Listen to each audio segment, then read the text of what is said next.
Coba bayangin deh, Anda buka aplikasi investasi, dan salah satu saham Anda itu naiknya bukan 10%, bukan 50%, tapi lebih dari 200%, cuma dalam setahun. Kedengarannya kayak mimpi ya? Tapi ini bukan mimpi.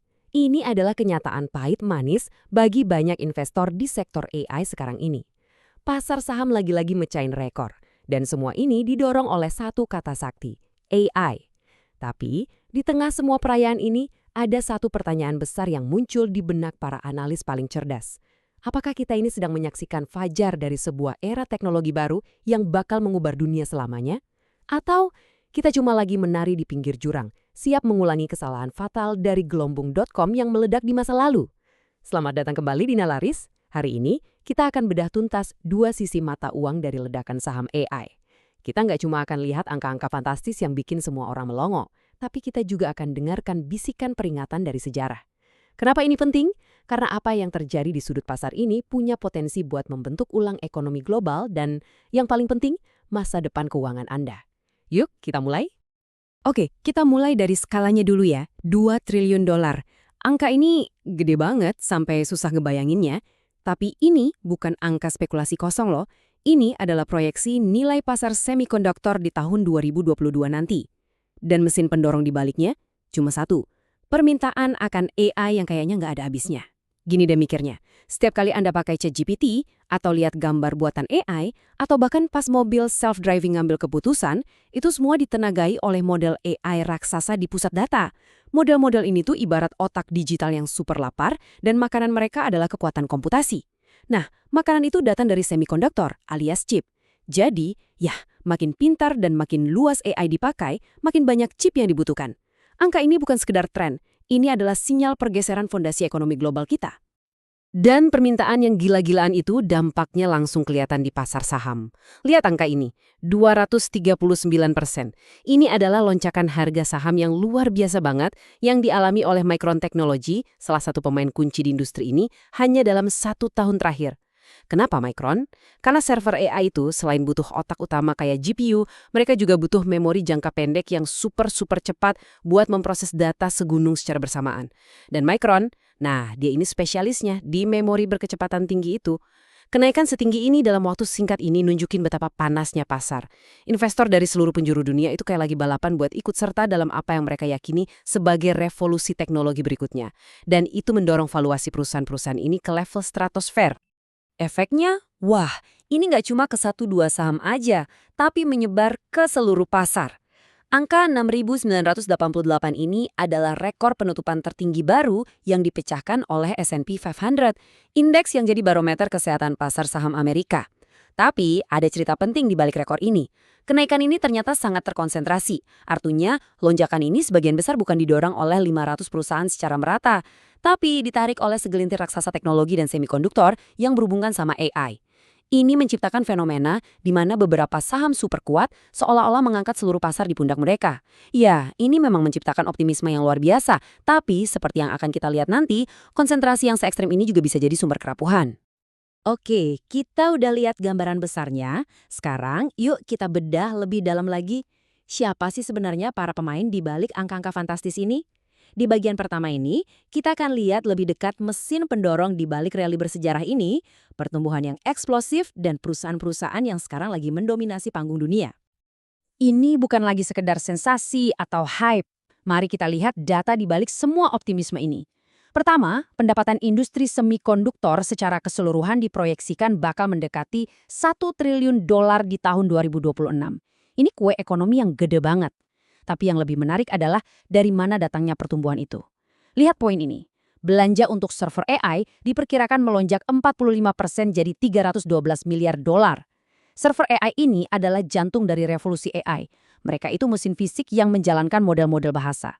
Lonjakan belanja sebesar ini menunjukkan kalau perusahaan-perusahaan di seluruh dunia lagi gila-gilaan berinvestasi dalam infrastruktur AI. Ini bukan lagi tahap eksperimen, ini pengeluaran modal yang sangat serius. Aliran uang nyata inilah yang memvalidasi rally pasar saham yang sedang kita saksikan. Jadi, siapa saja perusahaan yang berada di pusat gempa teknologi ini? Di bagian kedua, kita akan kenalan langsung sama para pemimpin pasar. Bukan cuma nama mereka, tapi kita akan coba pahami kenapa mereka bisa begitu dominan dan kenapa masa depan AI untuk saat ini ada di tangan mereka. Sebelum kita lihat nama-nama besarnya, penting banget buat kita paham gimana sih sebuah chip AI itu dibuat. Anggap aja kayak lagi bangun gedung pencakar langit yang super canggih. Pertama, Anda butuh arsitek atau desainer. Nah, inilah perannya perusahaan kayak Nvidia. Mereka nggak punya pabrik, tapi mereka punya otaknya. Mereka yang merancang cetak biru chip yang super kompleks. Kedua, Anda butuh kontraktor atau produsen. Ini perannya perusahaan kayak TSMC. Mereka punya pabrik-pabrik raksasa senilai miliaran dolar buat benar-benar membangun chip itu berdasarkan cetak biru dari desainer. Ketiga, dan ini yang sering dilipakan, kontraktor itu butuh peralatan canggih, butuh derek, butuh mesin cetak fondasi. Inilah perannya perusahaan kayak ASML. Mereka membuat mesin-mesin paling rumit di planet ini yang dipakai oleh produsen untuk mencetak sirkuit di chip. Masing-masing dari tiga pilar ini, desainer, produsen, dan pembuat peralatan, sangat krusial. Dan seperti yang akan kita lihat, seringkali didominasi oleh satu pemain saja. Nah, slide ini menunjukkan betapa terkonsentrasinya kekuatan di industri ini. Mari kita bedah satu persatu. Pertama, Nvidia, sang arsitek. Mereka menguasai 92% pasar GPU, chip yang jadi otaknya AI. Ini bukan sekedar dominasi, ini udah kayak monopoli virtual. Dan lihat statistik kuncinya. Pesanan senilai 500 miliar dolar sampai tahun 2026. Artinya, permintaan chip mereka saking tingginya, sampai produksinya udah laku terjual untuk beberapa tahun ke depan. Kedua, TSMC, sang kontraktor utama. Mereka adalah pabrik chip terbesar di dunia. Hampir semua raksasa teknologi, dari Apple sampai Nvidia, bergantung sama TSMC buat memproduksi desain mereka. Dominasi mereka begitu besar, sampai bisa menghasilkan imbal hasil 55% buat investornya di tahun 2025. Ketiga, ASML, si pembuat alat monopoli. Perusahaan asal Belanda ini mungkin yang paling jarang didengar, tapi perannya paling krusial. Mereka pegang 94% pangsa pasar mesin litografi, dan yang paling penting, mereka adalah satu-satunya perusahaan di dunia yang bisa bikin mesin EUV. Tanpa mesin EUV dari ASML, chip tercanggih saat ini mustahil dibuat. Ini adalah choke point paling kritis dalam seluruh rantai pasokan. Terakhir, Micron, spesialis memori. Seperti yang kita bahas tadi, server AI butuh memori super cepat, dan Micron adalah salah satu pemimpinnya, yang menjelaskan kenapa sahamnya meroket.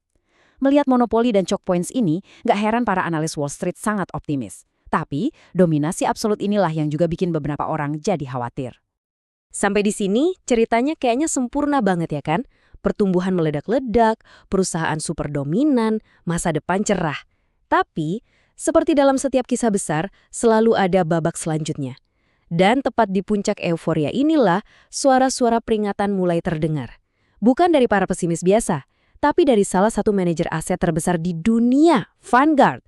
Mereka melihat sesuatu yang berbeda di balik angka-angka yang berkilauan itu. Dan kutipan inilah yang jadi inti dari argumen tandingan. Vanguard bilang, risiko sedang tumbuh di tengah kegembiraan ini, bahkan jika itu tampak rasional. Kata rasional di sini tuh penting banget. Mereka mengakui, ya, pertumbuhan pendapatan Nvidia itu nyata, teknologinya transformatif. Secara rasional, valuasi yang tinggi bisa dibenarkan. Tapi mereka memperingatkan bahwa di dalam rasionalitas itu, benih-benih risiko justru sedang tumbuh. Ini adalah sebuah paradoks yang bikin bingung.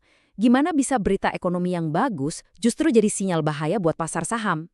Nah, inilah cerita lain yang perlu kita dengar. Sebuah perspektif penyeimbang yang didasarkan pada data dingin dari sejarah. Jadi apa sih inti argumen Vanguard? Coba kita lihat dua sisi ini. Di sisi kiri, sisi positif ekonomi. AI memang bisa jadi sehebat revolusi internet, bahkan bisa mendorong pertumbuhan PDB Amerika sampai 3%, itu angka yang fantastis untuk ekonomi sebesar itu. Tapi, dan ini adalah tapi yang sangat besar, lihat sisi kanan, sisi negatif pasar. Kesuksesan ekonomi itu nggak otomatis berarti keuntungan saham yang luar biasa dari titik ini. Kenapa? Dua alasan utama. Pertama, valuasi saham-saham ini udah bengkak. Pasar seolah-olah udah menghargai semua kesuksesan masa depan mereka ke dalam harga saham hari ini, jadi ruang buat kejutan positifnya tinggal sedikit. Kedua, ekspektasi laba yang dipasang analis itu tinggi banget, hampir mustahil buat dipenuhi terus-terusan tanpa ada kesalahan. Sedikit aja kekecewaan pas laporan pendapatan, itu bisa memicu aksi jual besar-besaran. Tapi ada satu alasan lagi, sebuah kekuatan dahsyat yang sering dilupakan di tengah euforia. Penghancuran kreatif. Dan slide ini dengan cemerlang menggambarkan kekuatan penghancuran kreatif itu. Sejarah adalah guru yang keras. Coba kita lihat lini masa ini. Di akhir tahun 90-an, perusahaan kayak Cisco Systems itu rajanya internet. Mereka dianggap tak terkalahkan, sama kayak Nvidia hari ini. Tapi setelah gelembungnya pecah, banyak pemimpin pasar itu lenyap atau nggak pernah kembali ke puncak kejayaannya. Sekarang lihat Nvidia. Banyak yang lupa kalau di tahun 2013, mereka itu cuma perusahaan ke-380 di S&P 500, bukan raksasa kayak sekarang. Sejarah berulang kali ngajarin kita kalau para perintis itu sering kali bukanlah yang paling diuntungkan dalam jangka panjang. Mereka yang bangun jalan tolnya, tapi generasi berikutnya yang menciptakan mobil-mobil inovatif yang menggunakan jalan itu. Pertanyaan bernilai triliunan dolar adalah, siapa yang sekarang lagi membangun mobil generasi berikutnya di garasi mereka yang berpotensi mengganggu Nvidia itu sendiri? Jadi kalau memang ada resiko yang membayangi euforia ini, apa yang sebenarnya bisa jadi pemicunya? Katalisator yang bisa mengubah sentimen pasar dan menyebabkan penurunan pada saham-saham teknologi yang lagi terbang tinggi ini? Seringkali, jawabannya nggak datang dari dalam industri teknologi itu sendiri, tapi dari kekuatan ekonomi yang jauh lebih besar. Untuk memahami resiko terbesar bagi saham teknologi, kita harus ngomongin satu institusi yang punya kekuatan buat mengubah arah angin di pasar, Bank Sentral Amerika Serikat, The Fed. Dan alat paling kuat mereka adalah Federal Funds Rate. Nggak usah pusing sama istilah teknisnya, anggap aja ini adalah biaya dasar dari uang di seluruh ekonomi. Ketika The Fed menaikkan atau menurunkan suku bunga ini, itu seperti mengubah tingkat gravitasi bagi semua aset keuangan. Suku bunga KPR Anda, cicilan mobil, sampai pinjaman modal buat perusahaan raksasa, semuanya kena imbas. Dan dampaknya ke saham teknologi itu besar banget. Jadi, gimana tepatnya suku bunga ini bisa menjatuhkan saham teknologi? Yuk kita ikuti alurnya. Saat inflasi lagi tinggi, The Fed bakal naikin suku bunga. Ini bikin pinjaman jadi lebih mahal, yang mungkin bisa sedikit mengurangi laba perusahaan. Tapi itu bukan dampak utamanya. Dampak terbesarnya ada di sini, di konsep keuntungan di diskonto.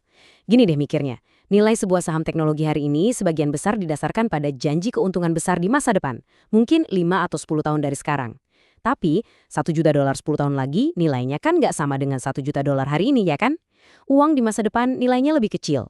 Nah, suku bunga The Fed ini yang nentuin seberapa kecil nilai uang di masa depan itu. Waktu suku bunga rendah, nilai keuntungan masa depan itu terasa besar hari ini. Tapi begitu The Fed menaikkan suku bunga, tingkat diskonnya jadi lebih besar. Tiba-tiba, janji keuntungan besar di masa depan itu nilainya jadi jauh lebih kecil hari ini. Inilah yang bikin valuasi jatuh. Saham yang tadinya kelihatan menarik jadi kurang menarik. Kita udah lihat ini terjadi. Di tahun 2022, The Fed naikin suku bunga secara agresif, dan indeks Nasdaq yang isinya saham teknologi mengalami salah satu tahun terburuk dalam sejarahnya. Ini bukan teori, ini adalah hukum gravitasi finansial. Setelah kita membedah kedua sisi argumen, optimisme yang meluap-luap, dan kehati-hatian yang berbasis data, sekarang, mari kita rangkum dua narasi kuat yang saling bersaing ini. Dan akhirnya kita sampai pada dua narasi besar yang saling bertarung. Di satu sisi kita punya the bull case, argumen banteng yang super optimis. Ini adalah keyakinan bahwa kali ini berbeda. Bahwa revolusi AI adalah gelombang tsunami yang begitu besar, sehingga aturan-aturan lama dan siklus sejarah nggak berlaku lagi. Para pemimpin kayak Nvidia akan terus dominan dan mencetak keuntungan luar biasa. Di sisi lain, kita punya the cautious case, argumen beruang yang penuh kehati-hatian dan pelajaran sejarah. Narasi ini berbisik bahwa teknologi boleh baru, tapi psikologi manusia, keserakahan dan ketakutan itu nggak pernah berubah. Sejarah memperingatkan bahwa setiap periode euforia ekstrim tanpa kecuali akan diakhiri oleh sebuah koreksi yang menyakitkan.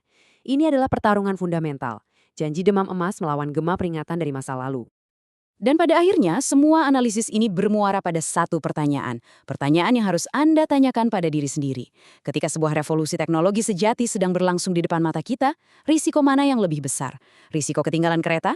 Kehilangan kesempatan investasi sekali seumur hidup yang bisa mengubah masa depan finansial Anda? Ataukah risiko mengabaikan pelajaran sejarah yang pahit, yang berulang kali menunjukkan bahwa setiap gelembung euforia pada akhirnya akan pecah? Nggak ada jawaban yang mudah, dan para ahli terbaik di dunia pun terbelah. Sekarang kami ingin dengar dari Anda. Menurut Anda kita ini ada di mana? Apakah ini fajar dari era keemasan AI yang akan bertahan puluhan tahun? Atau kita lagi di puncak gelembung yang rapuh? Tuliskan pendapat Anda di kolom komentar di bawah, mari kita diskusi.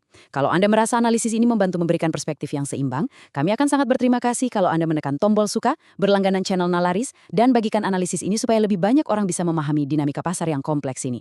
Terima kasih telah menyimak, sampai jumpa di analisis mendalam berikutnya.